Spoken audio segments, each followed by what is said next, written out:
And joining us to discuss implications surrounding it is Michael Dembinski, Chief Advisor of British-Polish Chamber of Commerce. Hello, sir, and welcome to TVP World. Good morning. So if we could unpack this situation, what are the main reasons behind the European Commission's decision to reintroduce tariffs on Ukrainian agricultural imports? The main reason, I believe, is the farmers' protests that we saw recently right across the EU, but certainly very significant in Poland. And much of this was caused by the fact that Ukrainian agricultural products have been coming into the EU tariff-free and in such volumes that they have disrupted the workings of the agricultural markets in all EU member states. Certainly in the case of Poland, it's been very noticeable. So on the one hand, yes, we need to support Ukraine. On the other hand, we also need to allow Ukrainian food products through Poland, through that corridor, by rail, by road to the Polish ports and then onwards to global markets. But in terms of the Polish market itself, Polish farmers evidently are feeling the pinch, and that has been passed on through the EU. So now, how will these new restrictions on the imports of eggs, oats, and potentially sugar from Ukraine align with the EU's broader trade and agricultural policies?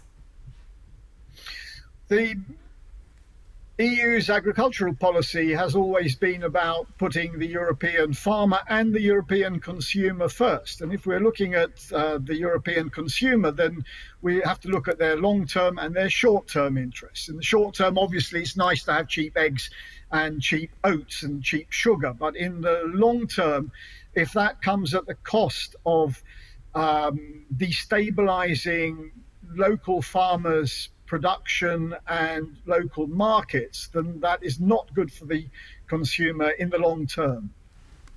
And now looking at this from a different angle, what are the potential economic consequences for Ukrainian farmers and exporters due to the re-implementation of these tariffs? Well, in a way, we're back to where we were before Russia launched its full-scale invasion of Ukraine. What is most important is that Ukraine is a global food producer. Its production is extremely important for consumers living in sub-Saharan Africa, in Asia. For them, having access to products from agricultural products from Ukraine is crucial. But as the war began in Ukraine, so the European Union said, as an emergency measure, we will lift tariffs against Ukrainian agricultural products and allow them to be sold up to a certain limit on European Union markets. Now, that limit has now been crossed, so the tariffs are coming back. So now, what do you think, what measures is the EU, well, you've mentioned some of them, but is there anything else that the EU, measures that the EU is implementing to try and balance the support for Ukraine as Russia continues its invasion of the country while addressing the concerns of member states regarding these imports of agricultural produce? Well, I think the European Union has done a lot in recent weeks in terms of bolstering its direct support for the Ukrainian government. So there are billions of euro going into Ukraine directly. So supporting Ukrainian trade or agriculture is not as important as it would have been had that package, that aid package for Ukraine not been passed by the EU. Right, and now zooming out slightly, how might this decision influence future EU trade policy decisions regarding other non-EU countries? Yeah, I think that's an extremely important question going forward. If we're looking at Ukraine as a potential EU member, there's going to be a situation sometime in the future where European farmers were saying, well, hang on a second, you're now going to allow this massive producer of agricultural produce to compete with us directly in a single European market in a customs union. So there's going to be a lot of work that will be very detailed work that will have to be carried out between the European Union and Ukraine and other candidate countries before they can join. This is a process that I think will probably take 15, 20 years before there is a level playing field, a single market within the European Union and its new member states, if we include Ukraine and other candidates. So now, as of course we know, Russia continues its illegal invasion of Ukraine. When do you think we might see, under what conditions, this situation stabilize? It's a really difficult one. I think it's going back to Putin at the end of the day. If we look at the official figures from the Ukrainian military in terms of the losses that they're inflicting on a daily basis against Russia, it looks like every day there's like 800, 900, 1,000 Russians killed or seriously wounded. The question is, how long can Putin sustain those kinds of losses? And certainly the rhetoric that we've heard in past weeks from Russia seems to indicate that Putin is considering at least a pause. Obviously, that's extremely dangerous for the West as well, because it means that Putin will be regrouping, will be restocking munitions and weapons, and putting the munitions factories and the weapons factories on even faster turnaround, because they won't have all those troops on the front line. They can go back to the factories. So it is dangerous whatever Putin does. And I mean, seeing that situation, it is obvious that we'll have to wait for quite a while until Vladimir Putin will decide anything really. And we do know that if he decides, it might be not good for Ukraine at all, but still something has to be done. So my question is, what do you think, what measures can Ukrainian producers take to mitigate now the impact of these tariffs on their exports to the EU? Well, I think one fantastic thing that Ukraine has done through its brilliant naval campaign in the Black Sea is doing so much damage to the Russian fleet that it can now, its civilian ships can sail through the Black Sea without too much impediment. So that means that Ukrainian products can go through that channel to global markets. And I think that's the most important thing. The world needs to be fed. Ukrainian farmers need to be paid.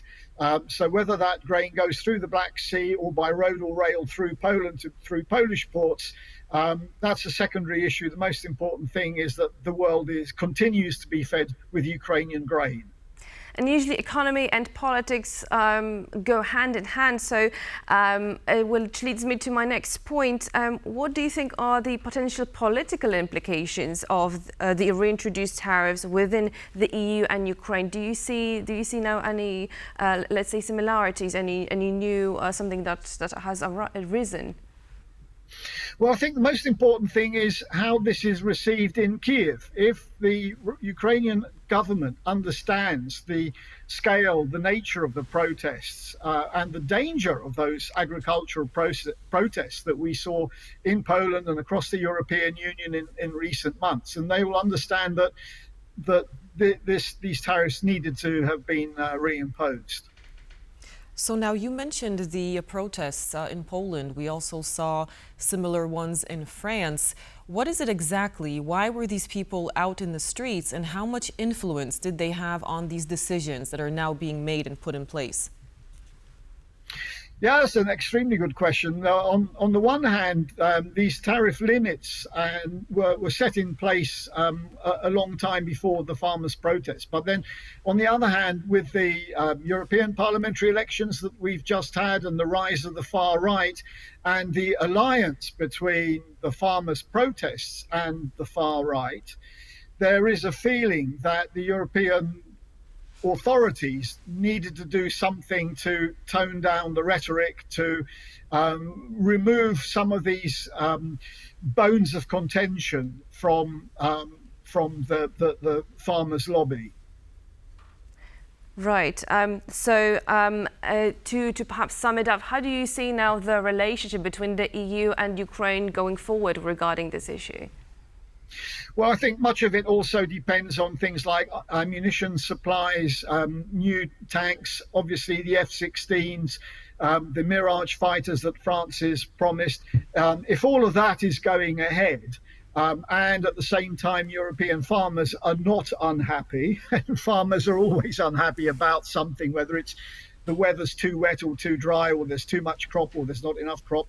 But if the farmers are generally not protesting, and Ukraine is being supplied with arms at scale that is sufficient to keep the Russians back, then I think that we're on the right track.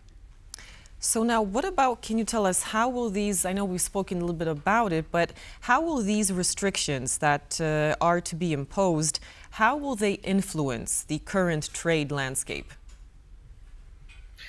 Yeah, that's an interesting point. Looking at Poland's trade statistics last week, we saw that Ukraine, along with the United States and the UK, are the only export markets that are actually growing for Poland. That we saw quite a significant contraction of Polish exports to Germany, to France, to Italy. But in the case of Ukraine, they're growing very nicely. So obviously much of that is military, but that is going, and trade between UK, US and Ukraine are all doing well. Thank you so much, Michael Dembinski, Chief Advisor, British-Polish Chamber of Commerce, was our guest today. And thank you for sharing your knowledge and your expertise on the situation. Thank you very much. Thank you.